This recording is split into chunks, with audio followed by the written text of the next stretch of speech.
Hey fellas, so time for another gaming vlog. This is time 4 for y'all. And as per usual, on top of talking about what I'm playing, hey, whenever possible, I try to talk about like the good news and the bad news in descending order, though this week is going to depend on your perception of bad news. Who's when I get to that part, so let's begin. First up, we have the surprise reveal that on the same day as the beginning of New York Comic Con will be a Mario movie direct, which will not only feature the long-awaited trailer for the animated Super Mario reboots, but also a plethora of other information, and not related to games, but to the company's new ventures into motion pictures. And I am curious to see what else it'll entail. I mean, maybe we'll get an update about the oft-delayed Detective Pikachu sequel, but I'm not certain, and who knows what other ones were they recently for Nintendo Pictures, which, all else fails, I really can't imagine it being, in the reboot, being worse than the Infamous 1993 movie, and I am contemplating taking a look at the Morton Jenkel cut before the reboot comes out, as well as getting into the background of its very troubled production. I touched on this in my other review of the movie, but there's still much more to address, so it should be an interesting presentation, which I will be covering when it streams this Thursday. And we also have today like the PS Plus update. The new Essential games came out, which are accessible through all three tiers, but specifically targeted to those on the base Essential tier. 3 games for October are Hot Wheels Unleashed, which is a surprisingly entertaining racing game for what I played of it so far. Even if like the loot box mechanics are a bit much for my taste. There's also Injustice 2, which is pretty good timing.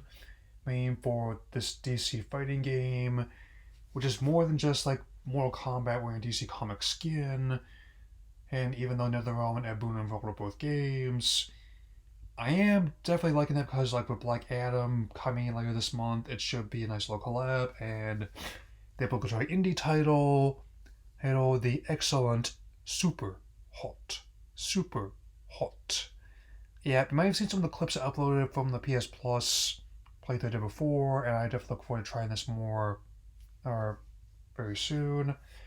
Also been getting into some of the Resident Evil platform games, both on streaming and on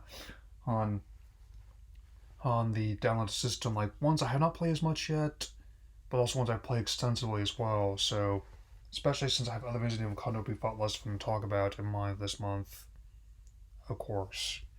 And as some of you are well aware, the bad news, especially if you actually played with this, but also if you're even more so if you were developing content for this, is the announcement that Google Stadia, the much beleaguered game streaming service, will be shutting down effective on January 18th, 2023, which will be only 8 days of my 31st birthday. I mentioned that. So, while I'm not against the idea of cloud gaming on paper, for now at least, I don't think it's our future, at least until we get this whole stuff with ISP sorted out, because but even beyond that, I've seen my fair share of ones that even if the technology itself is impressive to a fault, in general, it's audiences that make the decision about when they're wanting to adopt a new tech. I mean, heck, even before the iPad came out, there were attempts that telecomputers didn't really take, but once it became a hit, everyone else wanted a piece of that market, so which makes sense. And even though one day I think cloud gaming could be a viable go-to option, but until that happens, I'm going to stick with traditional physical and digital titles on a personal level. Well, I mean, other companies also have better execution of what Stadia is offering in terms of things like Amazon's Luna. I mentioned PlayStation Plus, as well as Microsoft's Game Pass, as I've heard some really good things about NVIDIA's GeForce Now as well. I mean, I've also seen some boilerplate statements made by this one called Tech24 that didn't even mention the shutdown, but I'm trying to dismiss a very valid concern people had, which can't seem surprised. While I do another video about the matter once it gets closer, and once on the day of actual shutdown, perhaps in 2023, if not sooner, or just consider it something a post-mortem, maybe.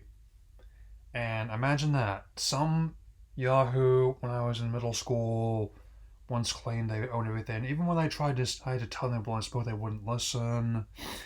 I guess they couldn't see a future where a lot of people could just have services to just shut down of like a flick of a switch, and everything you were playing on is just going to go dark.